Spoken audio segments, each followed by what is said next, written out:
Good afternoon, Muskegon. Good afternoon. This is Tony Williams. And Chauncey Williams with What Do I Do Now, your guide to credit, debt, and planning for your financial success with 103.7 The Beat. Chauncey, man, we started out 2017. Weather was balmy, nice. And a few days, we realized that Michigan is a place where if you don't like the weather today, just wait till the next day because it'll change and you still won't like it. It's cold out there, man. Ooh. The weather like I don't even say it, like our girls hoop squad right now. Oh, they cold. They ice cold. Yeah, we up and down, but we're gonna be all right. You know, it's a learning adjustment. That's what I think about. We like Michigan weather right now, you know. So yeah, it's early yet, man. Yeah, it's early. So we're just gonna figure it out, turn it around, put it together, put it back together like it's supposed to be. But it's a job when you're coaching. It's just, hey, you think you're doing something going in one direction, it's going in the next. Oh yeah. Yep. So we got I think when this airs, we'll have played Mona Shure's girls. They're a pretty good team, and the boys play before us. Yep. On Friday and Saturday. That's the classic, the holiday, the showcase. That's right. Classic. Yep. Redmond Powder Gym come out. So that'll be playing. The games will be going on when this show is aired. The show is being aired. Yes. That's right. Yeah. So go check it out, Muskegon. If you hear this, so you be like, oh, the games is today. Johnson was talking about that. $10. Yep, $10. All the games are worth it. I know. Come to some of the guys in the NBA that Coach Guy have athletic directed into that game. Okay. A lot of guys got drafted out of that. DD. Oh yeah. Tyler Eulis, the big boy that went to Kansas. From Curry. From Curry, yeah. Yep. Mm-hmm. So a lot of guys that made it to the pros or got close or was on big time television playing ball.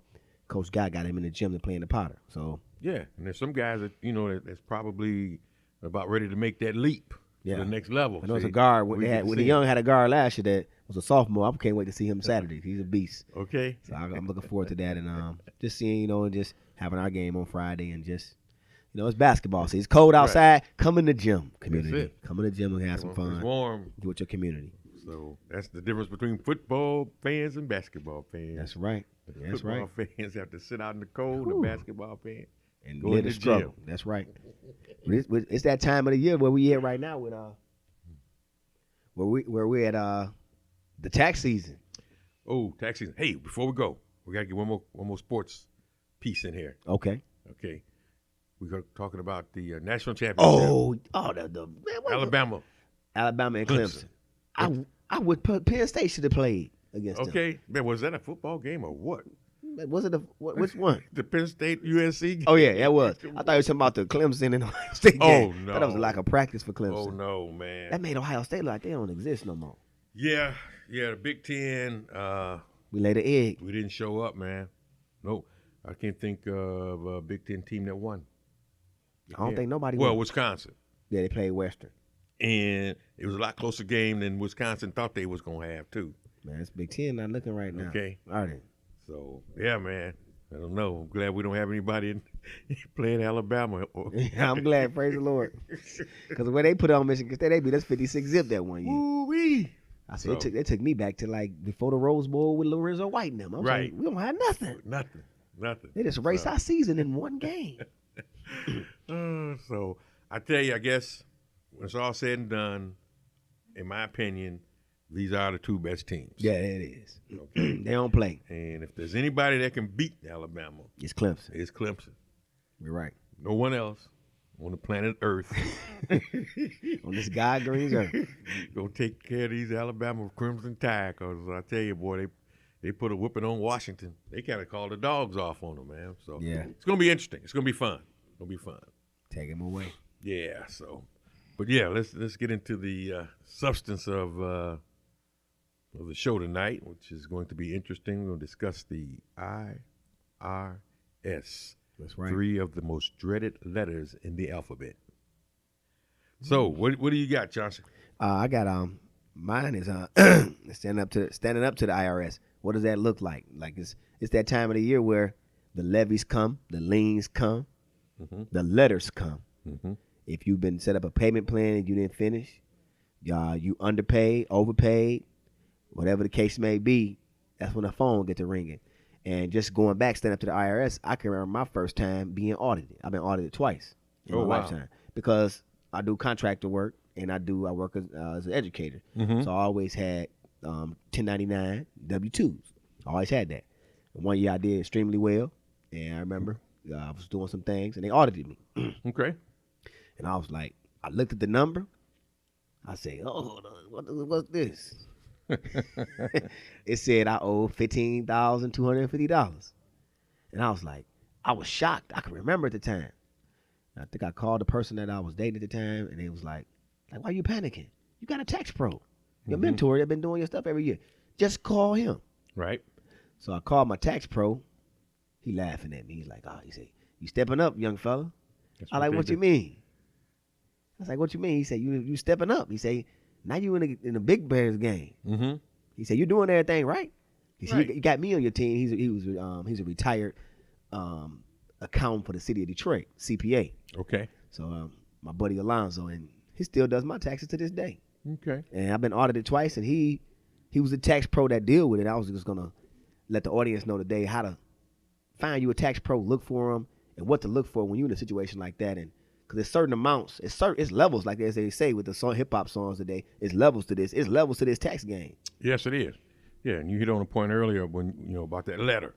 Okay. Yes, sir. You're going to get a letter and read it immediately, because it may not be as bad as you think it is, but don't ignore it, because they are not going away, because there's penalties and interest that is accruing at the time.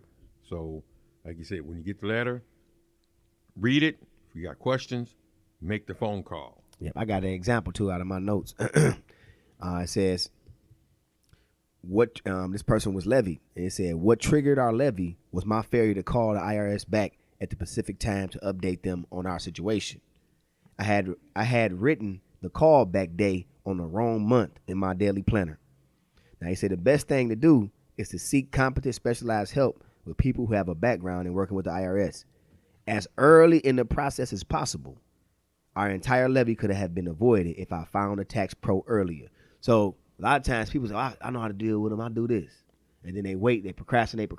And then when they get to, because a lot of times say you got 90 days to respond to this letter. You got so many days before we do this. So what you do, you open the mail, just throw it somewhere. Right. Yeah. Put it over in that pile. And then I get to it. And then you look, your wife call you or somebody call, we got a letter that say we about to get garnished at 100%. Because certain levies come in, like I say, the IRS make a mistake sometimes, they take all of it. Oh, yeah. They take that whole check. It's different than in the court of law, where you are innocent until proven guilty. Oh, they coming down with okay. They take the money like you're guilty, not prove your innocence.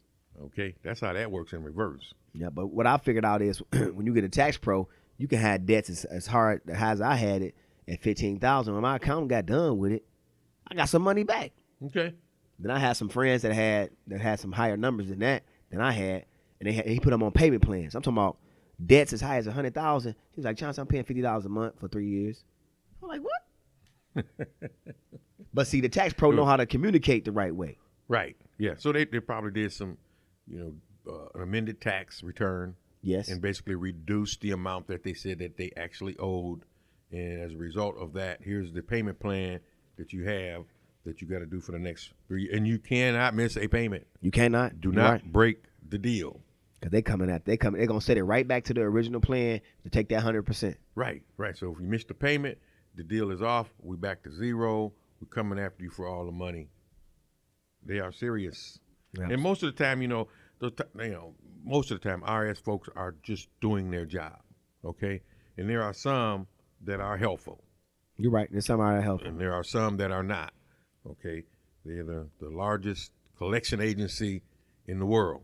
And some of them take that to heart, and they want to bully you, intimidate you. And because I think there's probably some tracking system in the IRS that says who collects the most dollars for delinquent taxpayers. I'm pretty sure there's a tracking system. Yeah, who the best. Right. So there might be some bonuses tied to that. Okay, what we got next? Just the three different kinds of tax pros. Number one is the enrolled agent. And they call him an EA, is usually a full-time tax advisor and a tax preparer who is permitted to practice before the IRS in all matters. So most EAs cannot represent you in a tax court. However, they earn the designation enrolled agent by either passing a difficult exam or having at least 5 years experience working with the IRS or for the IRS. They must also participate in continuing education programs to retain their EA designations, kind of like a teacher. Yeah, where they, I have to service credits. Yeah, I have to do the same thing. Matter of fact, my date is April 1st. Yep, I got to do the same thing as educator done. too. I got to update my certificate. I got a degree I just gained, so I got to go submit it. So then they be 7 more years that my teaching certificate be. So they're not playing. They make sure that you're reliable. Oh, you stay current. Yeah. Yeah, you got to stay current for what you're doing. So that's the first kind of agent that you could possibly seek after.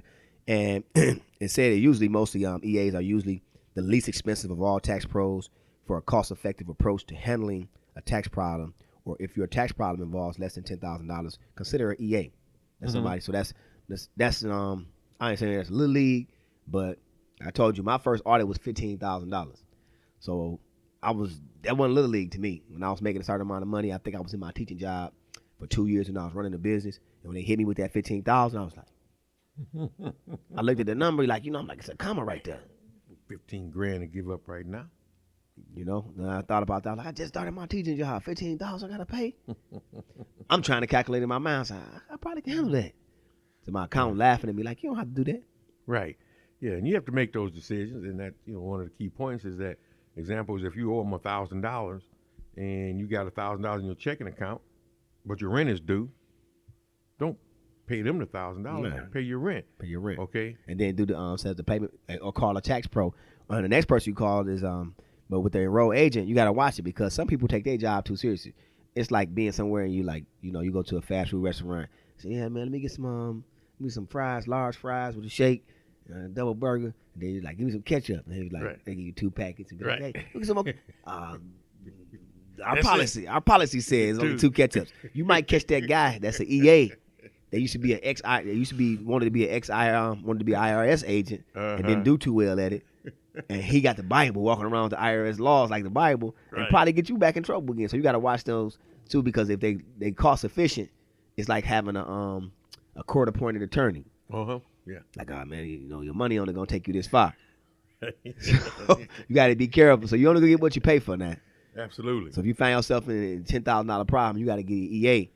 Is it really worth it? What I found out with my accountant is whenever he tells me my CPA, because that's what I have, and he's on this list too. He's number 3, the certified public accountant, and that's the next one we'll go to.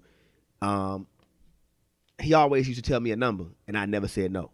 He said, Chauncey, it's gonna cost you this, because I've seen what he's done for me in the past. It's gonna cost you this, Chauncey. Yeah, and you feel it's fair. Yep. Because I know what I'm like. You work good with them numbers. That's your job. You went to school for it. And that's the next person. It's a certified public accountant.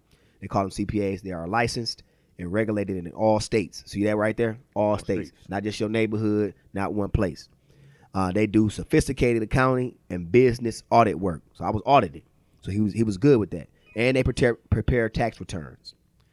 To become a CPA, an accountant must have a college degree and work experience with a CPA firm and must pass a series of rigorous exams. So that means that's that guy that took Calc 2. He took stats. Oh, yeah. He knows the game. Yeah. And that's all he do is look at numbers. Every time I call my accountant, I don't know. I think he just 24 hours, 365, 7 days a week. I call, hey, Chance, how you doing? Like, what you doing? Breathe. Man, I'm doing some late night work. And I tell you what they have on them all the time. Manila envelopes. Okay. Putting them piles away. They don't never run out of envelopes. I know that. He got tons of those things. And they had 2 and 3 computers running up in there. Got several people working for him. And it just lets you know that money is their game. And they serious about it. Yeah. And he's able to come with the code. As the codes change, those people that are up on those codes, they know when the laws change, what you can qualify for, what kind of funds they can help you get in the future. So just a CPA is just someone that can take it to that next level. And say some CPAs, however, are not aggressive as the third one that I have is the tax lawyers. Oh, yeah. When facing the IRS personnel. So you get, my CPA was pretty good. I guess he was from the city of Detroit. So School of Hard Knocks. He done did it for the city of Detroit account. So he done seen some tough people come in. Oh, and him. So he had that dog in him. So I appreciated him, and I still appreciate him today. I gotta go see him in a couple weeks anyway. Sit down with him, have some lunch, so he can give me some more tidbits and how to build. So it's always positive to have those mentors around. And it's good to have those experts. Okay, but even as an individual, you need to know your rights. So there's a little bit of homework as an individual that you need to do. That's right. When you're dealing with these lawyers, the IRS, the CPAs, so you will have some level of comfort as to, are we going down the right road with this process? You trust them, and you hope they do the right thing, but you should have some working knowledge of what you guys are dealing with. You're exactly and not right. just be totally ignorant to the fact. Yeah, and just pay them money. And Yeah. what I've noticed is my CPA always tell me, say, Chauncey, you usually come in with everything already set up. He said, your process is pretty easy. So you got everything itemized of what you do for your job. He said, then you have all your your 1099s from your business money that they gave you. He said, then you got that itemized. He said, you got them in envelopes already. You got everything typed out. You got all the receipts. Yep. And he said, you got the technology now. Because the technology, you can put everything in the technology. The little things that say how many miles you have and all that. Right. So I have all that. And I give them to him. He say, he said, I taught you well. Okay. I said, you're not walking in here with a whole bunch of envelopes with receipts, and I got to help you organize. He said, your package takes a pretty good time. And he said, that's why I charge you what I charge you. And if you had any problems, we got all your files going back to 1999. So I appreciate that. And I was just thinking the other day, I said, man, it helped me from when I first got my first job as a professional. And it's just been great because every step I've taken, whether it's business, nonprofit, coaching, teaching, I always consult him. And I said, man, what do you think, man? I was like, I read this there. He said, that sounds good if you want to do this, but then think about this. Yep. He said, you could buy this vehicle and you could claim this if you do this. I'm like, wow, I didn't think about it like that. He said, go get a used one. Don't buy nothing brand new for this one. Get the depreciation off of that. You say you'll still get the same business claim on it. Yeah. Yep. You just don't get stuck with the large depreciation on it. That's right. That's what he talked about. So it's like it's good to have those CPAs around to be able to do those. So they do the bigger jobs for you. The third one is the tax attorney. Tax attorneys, they do various types of tax related work. Some examples are they do special tax. They have a special tax law degree or certificate at the tax law specialist from the State Bar Association, and their stakes are $10,000 and above. So my stake was at $15,000, my first one. So I was like, so they in a heavy game. Yeah, because there's a market out there for that. There's a lot of folks that avoid paying their taxes. Yeah, and then they have a balance. Then with a tax attorney, they have a balance of knowledge that with sales skills they can present in your case. And when I say that, when you look at a tax lawyer, a tax attorney, I'm gonna say this the best Christian way possible I can. They're able to negotiate for you in a way where they ain't got to reveal everything. They're like, my client A, B, and C. This is what we looking at. This is what we looking at on paper. This is what we gonna argue. This right here. This is what you told me. This number. Yeah. But it might be another number somewhere else. But their job is to deal with that number. They know how to make sure they get you another 5 years or whatever the years you need before another audit or something comes. Right. I can show how we got this number. Yeah. Okay. That's what I'm calling you, your tax attorney. Like, I'm calling you, this young man, about this $15,000. Right. That's what you said. Yeah, it might be 30, but this is the number we can prove with 15. Yep, we can prove. So let's work this number out and let's make a deal. So just seeing that, just having that skill set around you, that's just saying that you could be in possibly good hands. But it's always to go out and look in the community, ask your friends that's on another level or a mentor or something you have. Say, who do your taxes? Oh yeah, because you need to determine if you actually owe the money. That's right. Okay, they make mistakes. Yes, they do. All right, so part of that process is to make sure that you do owe the money. Get you an expert.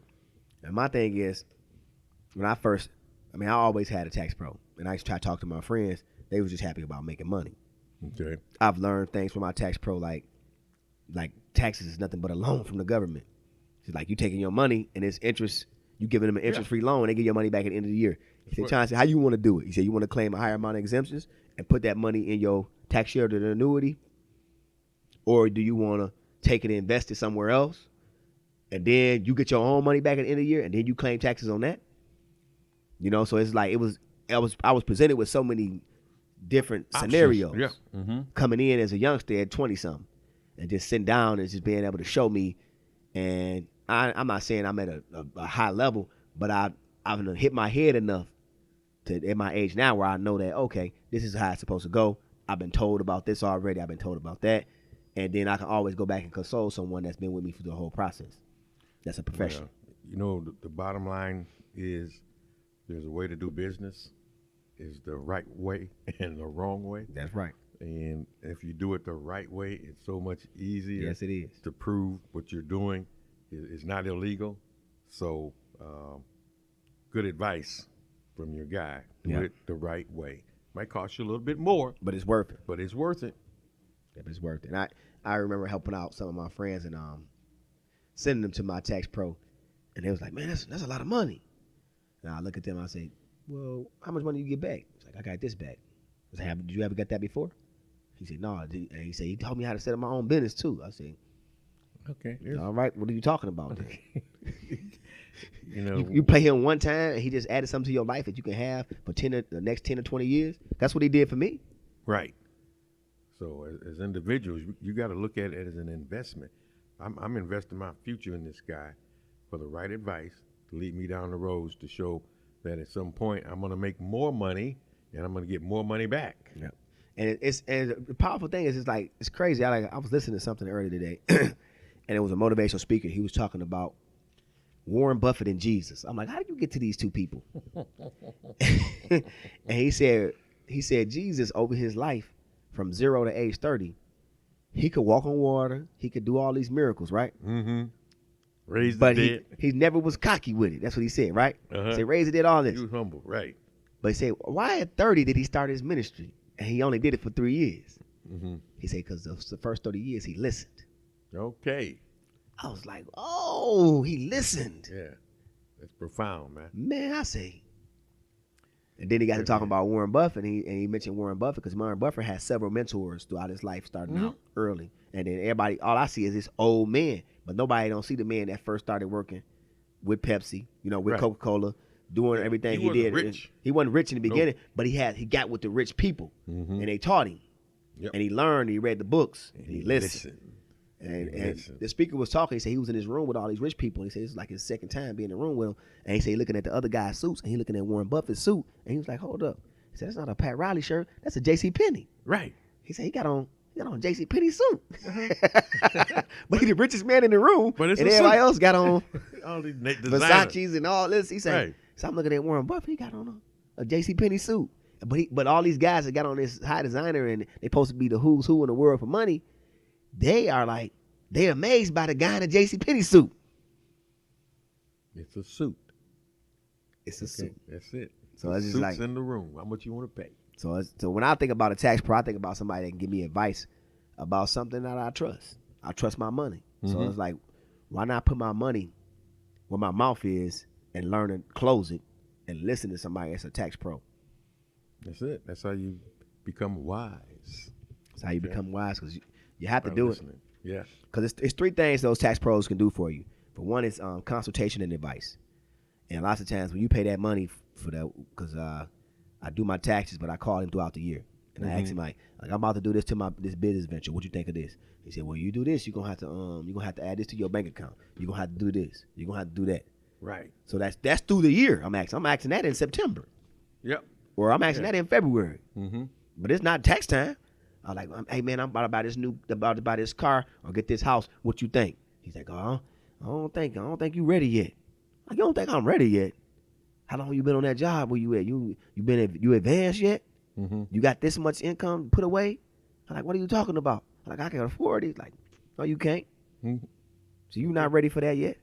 Mm-hmm. So that's what the tax pro tell you. It'll get it across your head if you built that relationship up with you, where they can check your files and build your situation. So that's the first thing.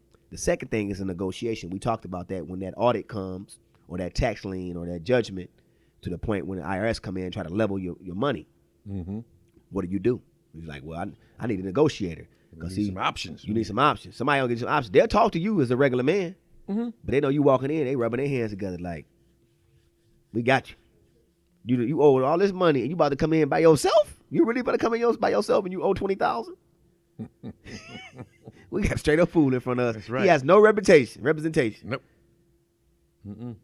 Think they gonna be nice to you? You think they gonna be nice? Oh, we'll be nice to you because you came in by yourself. You No. brave man. No. You got to be able to make an offering compromise. You can't pay the 20. All right, that's off the table. Okay, if we're setting up a deal, like you said, if you're not represented, then chances are you're not going to come out of this very well process. So you either go in there, take your lumps, or pay someone to go in and represent you. And that's the next one, representation. It's like when a lion see a lion get in line. Okay. So your tax pro is the lion for the IRS. Right. He see you, the IRS see you, they look at you like, that's a lamb. Mm-hmm. I'm about to eat. Yeah. But when they see another tax pro, they say, oh, this man gonna speak the same language I'm speaking. This ain't my first rodeo. That's right. Okay? I done rode this bull before, so let's have at it. Let's have at it. Let's go at it. Your wig gonna match my wig. Okay. We gonna mark a deal up for my client. How about that? I can represent my client. He got a power of attorney with me. Let's go. Yep. If you check all his tax returns, I'm the one that signed off on it. My agency signs off on his tax returns. His name is on there, but I'm the preparer. Let's go. Let's have it. Okay. Well, in 2005, 2007, he did this. Yep. What was this? Oh, this young man tried to start a business doing this, and some things happened. We had to make sure he had showed some losses here because he took a big loss in investing in this company. Oh, really? Okay. Oh, okay. Let's strike that. Let's take that off. Yep, there you go. But that's how they do. That's how they do it. That's how they do it. So it's like I done heard some conversations on the phone being in those offices and seeing some real fights verbally. Yeah. And they get down, especially when those numbers get to like 500, 700,000, and you're dealing with athletes and stuff like that because he has some couple of athletes on his clientele. And I done heard some conversations just hanging in his office. It's like, whoa, this is some serious business. So representation. So you got consultation and advice, negotiations, and reputation. Now, my thing is, the question is like, all right, why y'all talking about this tax time? I want my money. But my thing is, here's a bottom line question for me. Do you need help? Mm-hmm. I know you mentioned this earlier. It's Bill of Rights. You have the right to have as a taxpayer. Yep. I think you got some of that information for us. Yeah, Bill of Rights. And a lot of it is around just common sense stuff. You know, the IRS has articles that you can actually go look up. IRS Publication 1 and explains your rights as a taxpayer. Okay, you have a right to privacy, to professional and courteous service, and to pay only the amount you actually owe. You choose to be represented by someone else, such as an attorney, CPA, or to represent yourself. So it just goes along those lines to let you know that you have rights as a taxpayer, and there's a lot of things that you should also be aware of, such as like don't pay someone else's IRS bill. If you're in business with a partner, or if you had an ex-spouse, don't pay their tax bill, okay? Or IRS attorney holds all signers on a return responsible jointly and severely for the entire amount. So the whole crew on the table. The whole crew, yeah. So, again, you just want to be mindful of that. Document everything. Okay? That's right. Document everything, because when you have these tribunals, when you go in to make sure that they don't take everything you got, you need to have documentation because that's what they believe in. I know they believe in taking everything. I've seen. Yeah. They want to break you down. But if you got representation with documentation, chances are, if everything is accurate, you're going to walk out of that room with owing a whole lot less than what you originally was charged with. You're exactly right. I had some I wanted to share. If I can find it. And get help, okay? The bigger your tax problem, the more important it is for you to get qualified professional help. All right? Enormous tax problems can mess up a person's entire financial life, and these problems can work their way into the aspects of their lives as well. So it's worth paying a professional tax person, possibly even a lawyer, if the stakes are high. The sooner you resolve your tax problem, the better. Given a choice, would you rather owe a debt to the bank or to the IRS? There you go. You're exactly right. There it is. So that's it. Yep. So my thing is, so if you want to, so let's just say like, what are you like? Okay, this is some good advice because I see people out in the community all the time. Like, John, I don't got that kind of money, or I don't do that. Where can I find me a tax pro at? Because see, my tax pro might not work for you. My tax pro live in a different city, but I could say 1999. He's like, oh, this. He could pull that up. So let's say you here and you need to ask your tax advisor or accountant or most likely your bank That's another good option too. They know tax pros. I know when we did some nonprofit work, they was able to help us out with our payroll. They connected us to a payroll company to make sure we did all our payroll right. So that the bank was like, we got somebody that do everything for you.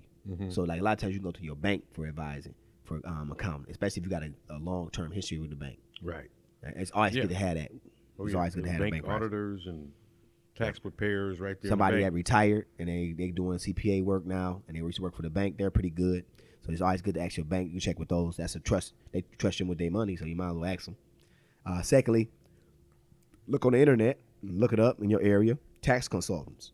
And then that's one way. Or the person you bought your house from, or the realtor that helped you show you the house. They know those people. Title companies, banks, they connected too with those people that do real estate. Because everybody has to pay taxes. Yep. And then the word of mouth, here it is, professional associations and referral panels. People that you know. Now, who do your taxes? You know, who do yours? Who do yours? Yeah. And once they find that information, those tidbits, there it is. And yeah, my date's already set. I got my guy, he's already said, this is your date to come in. I'll have everything done like you said. I'm in there for 45 minutes. Yep. He's just verifying as we move through it, and I'm out. Your account different. I gotta buy steak dinner. Okay. When I go down to Detroit, because what I used to do, I used to have a mentor me, right? And I say, I want to learn how to build my business. I want to grow in certain things. He said, all right, once a month we got lunch. Okay. He just have to pick it where it was at. Okay. Man, he had me eating some The steakhouse. $200 bills. Grand River. What was the name of that steakhouse? Sinbad's. I'm off by the lake, by Sinbad's, off the east side, off Jefferson. He had me there one time. A couple of real nice, exquisite soul food places. Like they bringing them little plates out. We got three plates and 8 forks or whatever, you know. And we sit at the table. He had that kind of taste because that's what level he was on. Okay. But then the time I spent with him was always transferred to some wealth or some knowledge coming to me. So it was like, he said once a month. So we said, now date up right now this month. Because all the 1099s and W-2s don't come at the same time. So he sit me down and tell me what he want. And then I just mail it to him. Cool. So like I just go really have a lunch date with he's my mentor. So it's like one of my mentors. But it was like, at first it was a relationship that I was trying to acquire. Now I got that relationship. And what he used to do to me, when he was doing my taxes, he said, you need to give it a nonprofit.